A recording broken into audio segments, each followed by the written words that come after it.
What's going on, everybody? This is Jeff with Island Hopper TV, and today I'm going to make a video about things to know regarding Santiago Chile. So these are things that I didn't know. Some of the stuff I did also know, find on YouTube, just doing some research, and also on Google. But that's what this video is going to go over, things to know about Santiago Chile and Chile in general. So that's what this is going to be about. Let's go ahead and get started. First thing I want to talk about is there's a piece of paper that you're going to get from immigration at the airport. It says PDI. Do not lose that. That is a tax-free voucher. If you lose it, you have to pay the taxes, which I think are about 19%. So that's the first thing that you're going to want to know about Chile, is keep that piece of paper that you're going to get. If you don't want to keep it, at least take a picture of it, but it's better to keep the picture.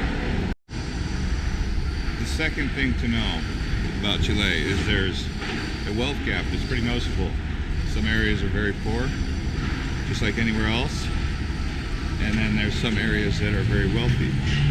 And for example, in Valparaiso, there's a place called Vina del Mar.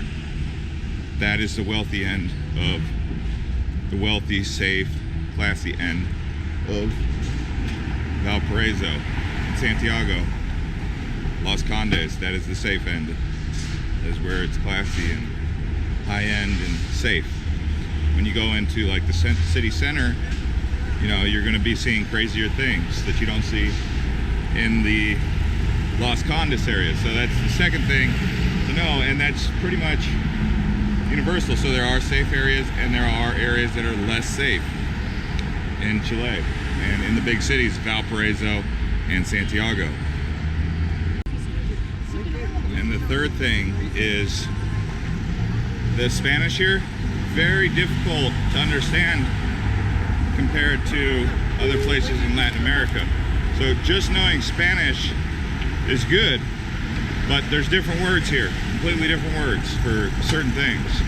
Fiesta is not fiesta, and just the pronunciation. It's kind of like the accents, you know, and the way you would say things. It's just like the difference between New York and the accent in Texas, or the accent in Louisiana, or just different pronunciations and different sounds. So I thought that would be something useful to point out, but you are going to want to know as much Spanish as possible. And the number 4 thing is Santiago and Chile, they don't rely on tourism like other countries do. So although you're allowed to come here and, you know, there's no need for a visa, you're not like a prized commodity. The big industry out here is mining. So as a tourist, you know, you're saying something like, oh, well, you need my money because I'm spending my money here. It's not going to have as much value as it would in, say, a tourist destination. You won't see many foreign tourists here. Most of the people you walk by and see are from South America, and in particular from Santiago or Chile themselves. So I thought that'd be an interesting point to point out for you guys. And so another thing that's really popular to do out here, or things to know, is tours to wineries. So they want to take you on a tour to a winery. That's what it is. They say Chile has some of the best wine in all of the world, so that's why it's such a big push to get you to go to a winery and see what it's all about. Just want to show you this river that runs through the city. And then there's the glacier that you can also go up there. I don't know if you guys can see the glacier, but that's pretty good too. Another thing to keep in mind about visiting Santiago and Chile is there's plenty of corporations here. I've seen a McDonald's, I've seen a Carl's Jr., I've seen DHL. So it's got all of the modern corporations that you might have an account with, or that you may be used to, plus some that you have not always seen.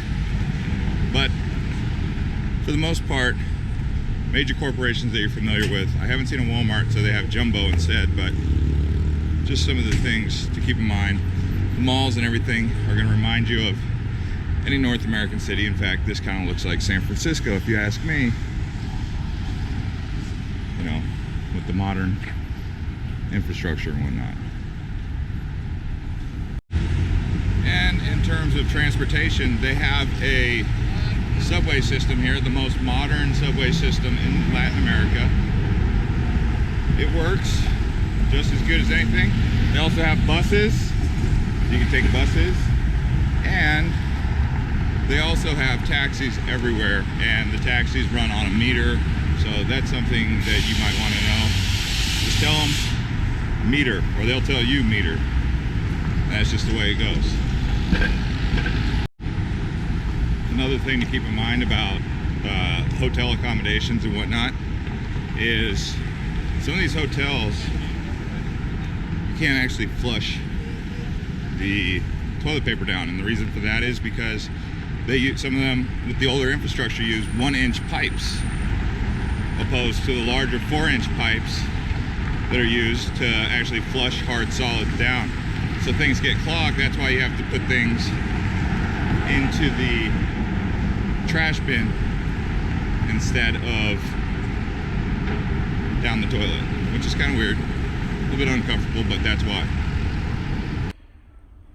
And from what I've also noticed, you can get a better deal by renting one of these apartments. They're bigger, more spacious, and more affordable, which with all that included is a pretty good deal, right? So this is $86. The hotels that I was staying at were about $130 a night. So just wanted to show you guys that it might be better to consider doing Airbnb in Santiago, or even going on hotels.com and looking up some of the apartments opposed to some of the hotels. And in my opinion, this is better than most of the hotels that I've paid $150 a night for in Santiago. Let me just show you this view.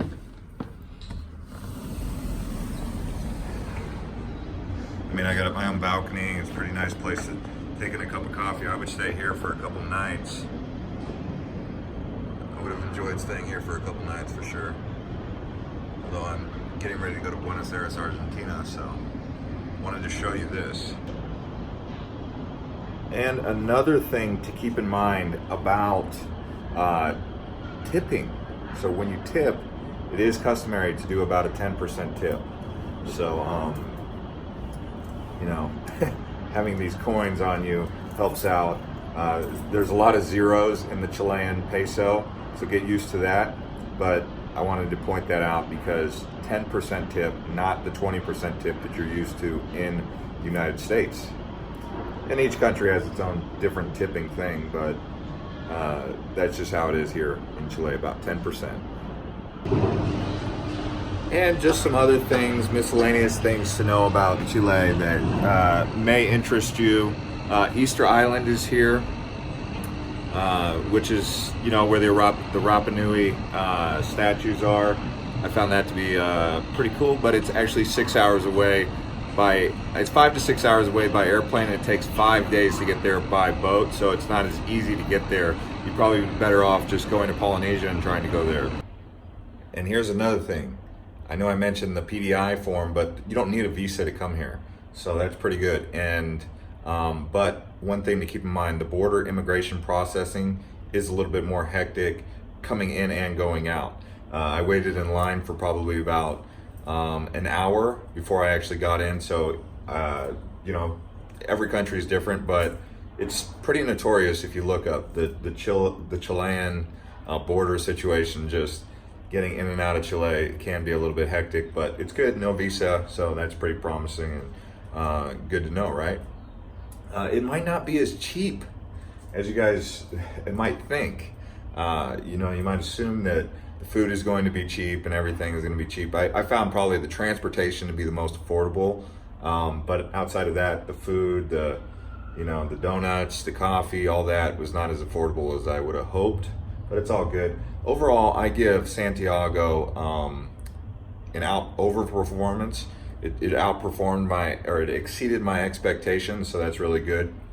And I do recommend you come here to Santiago. So far, the best South American city that I've been to, and my favorite, and I am considering it as one of the top cities and destinations to go to if you are a digital nomad. So if you're new to this channel, Island Hopper TV, you can subscribe. And thanks to everyone who's been watching and liking these videos, and we'll see you next time.